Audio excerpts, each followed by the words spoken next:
जय हिंद दोस्तों।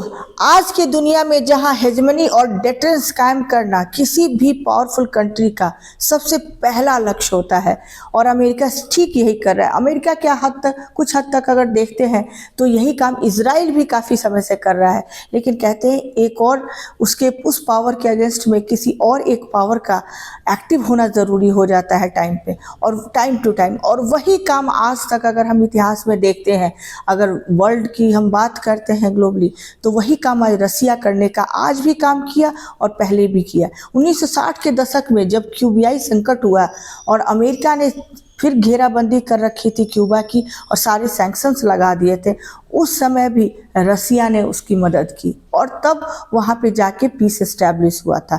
यही ठीक एक्सपीरियंस हमारे इंडिया के साथ भी रहा है।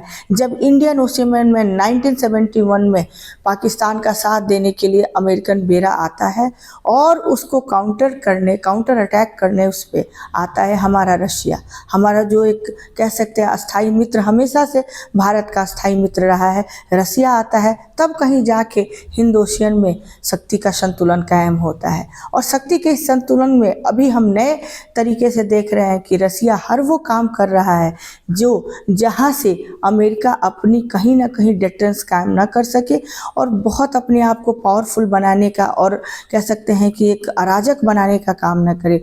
क्यूबा में जो संकट अभी हुआ है, वहाँ भी रसिया ने वहाँ भी काफ़ी कुछ सप्लाई भेजने शुरू किए, वहाँ पे ईंधन की सप्लाई शुरू की, सारी कुछ शुरू किया।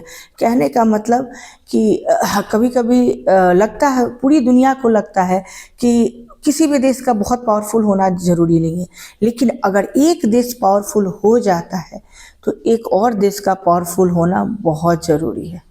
अदरवाइज क्या होगा, पूरी दुनिया एक ही देश के कंट्रोल में रहेगी। और आज के डेट में या हमेशा से रसिया ने जो रोल प्ले किया है इस दुनिया की शांति के लिए, वो एक अलग विषय है कि रसिया यूक्रेन वॉर, वो वॉर का भी कारण अगर कहीं ना कहीं देखा जाए तो यूक्रेन भी कहीं ना कहीं थोड़ा दोषी ज़रूर है।